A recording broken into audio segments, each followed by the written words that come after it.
Alright, murakaza neza kuri Ndag TV. Twongeye twagarutse nyuma y'igihe kinini tutabaho udufilme twiza nk'utu. Agafilme tugiye kubagezaho ni agafilme kitwa Fortress. Akaba ari agafilme keza cyane, mwicare mugubwe neza kuko muraryoherwa. Filme yacu itangira batwereka mu mwaka wa 2151 umugabo n'umugore bari mu modoka. Bari barimo barambuka umupaka wari urinzwe cyane. Uwo mugabo akaba yaritwaga John, akaba kandi yari umusirikare ari kumwe n'umugore witwa Karen.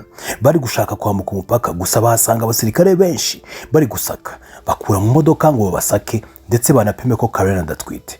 Mu gihe bakiri gusaka ibikapu byabo, umwe mu bagore wari uri imbere yabo bahise basanga atwite, bahita bamushira ku ruhande kugira ngo ajyanwe gufungwa. Ubwo bahita babwira Karen nawe ngo aze bamusake. Ngo batangiye kumusaka, gusa akuma ntikabona ko atwite kuko yari yambaye irindi koti. Ubwo Karen yahise yiruhutsa, ariko ageze imbere agiye kwinjira mu modoka, umwe mu basirikare yahise abona ikoti yari yambariyemo imbere. Uwo musirikare ashaka gukuramo iryo Karen yari yambaye, gusa umugabo we yabonye ko bagiye kumufata, ahita akubita umusirikare ugatangira kurwana nabo. Ubwo bahita biruka bashaka gutoroka. Abo basirikare bahise babashumuriza imbwa ngo zibahige, gusa John abona ko atari buzicike, ahita abwira Karen ngo yiruke we asigara arwana nazo. Gusa byabaye by'ubusa kuko abasirikare bahise bahagera bahita bamufata, gusa yahise yishima kuko Karen we yari yabashije gutoroka.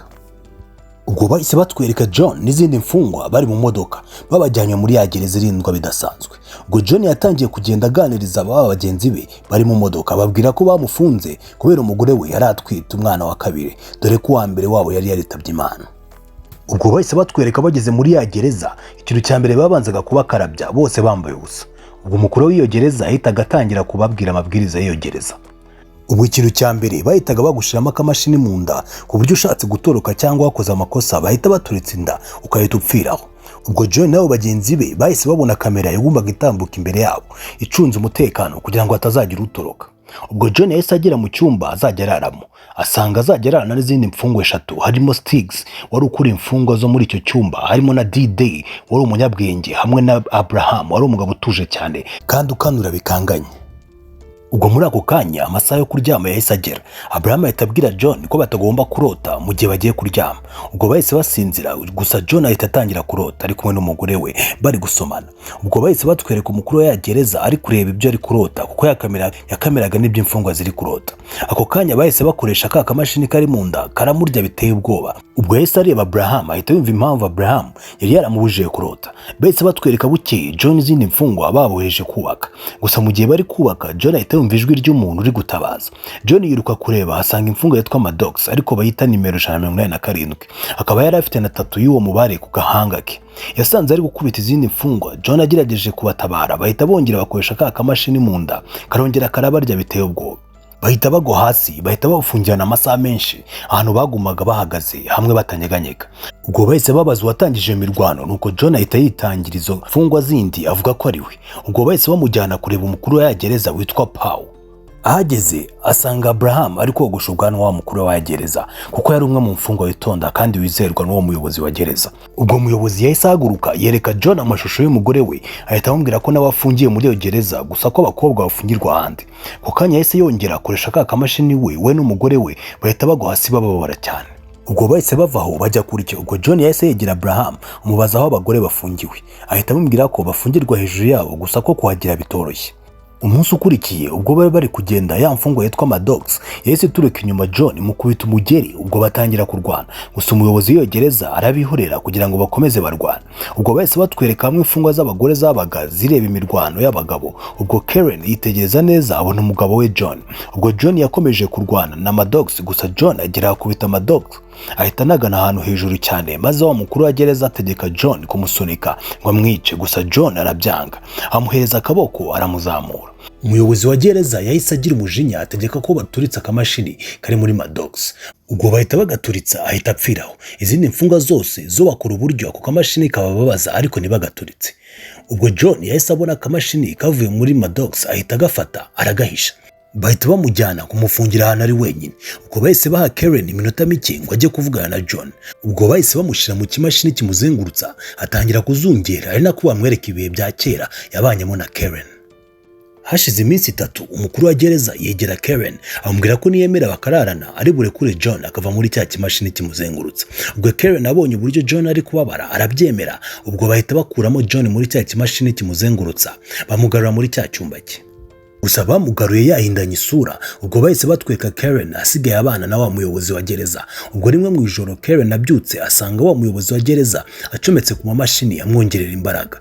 Amubaza impamvu, ahita amubwira ko yakozwe mu mamashini kandi ko n'umwana wa Karen bari kureba uburyo nawe bazamushyira muri ayo mamashini. Nyuma yaho gato bahise batwereka aho John yari asigaye ameze nk'uwagize ikibazo mu mutwe kuko ntiyari akivuga. Ubwo bongera kutwereka aho Karen ari yigira umugambi wo kuroga wa mukuru wa gereza kugira ngo arebe niba yakura John muri yakoma yari arimo. Acunga agiye kumuha icyo kunywa ahita amushiriramo uburozi na wa mukuru wa gereza anyoye ahita asinzira. Nuko Karen ajya kuri cya kimashini amukura muri yakoma yari arimo abasha kongera kuvuga. Wa mukuru wa gereza abyutse ntiyamenye ibyabaye. John ubwo yahise atangira kubwira Abraham ko afite umugambi wo gutoroka iyo gereza, gusa Abraham amubwira ko ari ibintu bidashoboka. Abraham byamwanze mu nda ahita ashaka uburyo yabonana na Karen kugira ngo amubwire umugambi umugabo we afite wo gutoroka, gusa Karen yabyakiriye neza ndetse avuga ko azamufasha bagatoroka. Bahise batwereka John ari kumwe n'umwe mu mfungwa bararana mu cyumba witwa Dide, ari kumubaza niba yabasha gukora ka kamashini yatoye. Dide amubwira ko ari akazi katoroshye kandi ko kugira ngo agakore ko agomba kumushira ku mubare w'abantu bazatorokana iyo gereza. John aramwemerera ko bazatorokana. Ubwo bahise batwereka aho Karen yari ari yahise afata akantu gakozwe muri zahabu kazabafasha mu gutoroka kuko kaba karimo ishusho mbonera iyo gereza yose. Maze Karen ahita agaha Abraham ngo akajyanire John, bakamugejejeho umwe muri baba banyabwenge witwa Dide ahita akoresha rinete ze abereka uburyo wabona icyo gishushanyo cy'iyo gereza yose. Ubwo bahita babona aho bazaca kugira ngo bazatoroke. Bahita basaba Abraham ko yasubiza ako kazahabu kugira ngo wa mukuru wa gereza atabona ko kavuye mu mwanya wako. Ubwo bukeye yahise asubizayo ako kantu. Agezeyo yumva Karen ari kuganira na wa muyobozi wa gereza ari kumubwira ko ashaka ko bazakorana ubukwe. Karen amubwira ko kugira ngo abyemere ari uko yarekura John akava muri iyo gereza. Abraham yahise ajya kubibwira John ko Paul umuyobozi wa gereza ashaka gukora ubukwe na Karen, maze John ahita avuga ko bagomba gutoroka mu rukerera kugira ngo aburizemo uwo mugambi wa Paul. Dide yahise ababwira ko yavumbuye uburyo bakuramo ka kamashini kari mu nda yabo akoresheje kamwe kandi kavuye muri ya mfungwa yapfuye. Ubwo yahise agerageza ku mfungwa ya mbere abona birakunze, nuko ahita akuramo utwo tumashini tw'abandi bose. Bahita bafata utwo tumashini badushira ahantu hari ikigega cy'amazi kugira ngo kize guturika bariho baca batoroka. Umunsi ukurikiye bahise bashoza intambara kugira ngo barebe uburyo batoroka, maze hamwe bashize twa tumashini haraturika bahita birukira muri iyo tiyo y'amazi. Paul ahita abona ko bashaka gutoroka, ahita ashaka gukoresha twa tumashini, gusa ntiyari azi ko John na bagenzi be bari badukuye mu mubiri wabo. Ubwo bahise birukira muri iyo tiyo y'amazi, gusa babura aho baca kuko harimo gaz utabasha gutambuka. Umwe muri izo mfungwa ahita yigira inama yo gusubira aho bari baturutse akava muri iyo gahunda yo gutoroka, gusa agerageje gusubirayo bahise bamurasa agwa aho ngaho. Bahita batwereka hamwe Karen ari Abraham ari gushaka uburyo bamutorokesha, gusa bahita bakubitana na Paul wahise aniga Abraham, maze Karen afata icyuma aturika inyuma Paul arakimukubita, gusa kubera Paul yarakoze mu bimashini ntacyo yabaye. Bahita batwereka hamwe ba John bari ikimashini cyabasanze muri ya tiyo gishaka kubarasa, gusa barakinesha. John ahita afata iyo mbunda atangira kurasana n'ayo marobo. Mu gihe bari kwiruka Dide amarinete ye arameneka. Irobo rimwe rigiye kumurasa John ahita aza aramutabara, bahita berekeza hamwe Karen ari na Paul basanga Karen bamujyanyaho babagira kugira ngo bakuremo umwana yari atwite kugira ngo bamugire robo nawe. Ubwo John ahita amusaba ko yamujyanaho bagiye kubagira Karen. Bagezeyo imashini ihita irasa Paul, nuko Dide ajya ku mashini kugira ngo azime ibyo bimashini bireke gukomeza kubarasa. Mu gihe akiri kubikora irobo imwe imuturuka inyuma iramurasa, gusa imurasa yazimije izo mashini bihita bituma namwe bari bagiye kubagira Karen bahagarika, nuko bahita babona uburyo batoroka n'izindi mfungwa nazo zitangira gutoroka. John na Karen n'indi mfungwa bajya mu modoka babasha gutoroka, gusa bageze imbere Karen amererwa nabi ashaka kubyara. Bahita bamujyana mu kizu cyaraho hafi batangira kumubyaza, gusa yakamya ya marobo yahise basha kuyicana. Ahita atangira kurasa John, ahita afata ya mbunda arayirasa, gusigana hamwe bari kubyariza Karen ihita inhaturitsa. John agahinda kenshi agira ngo Karen yapfuye, gusa agiye kumva yumva umwana ararise. Bahita bavamo ari bazima, maze John ariruhutsa.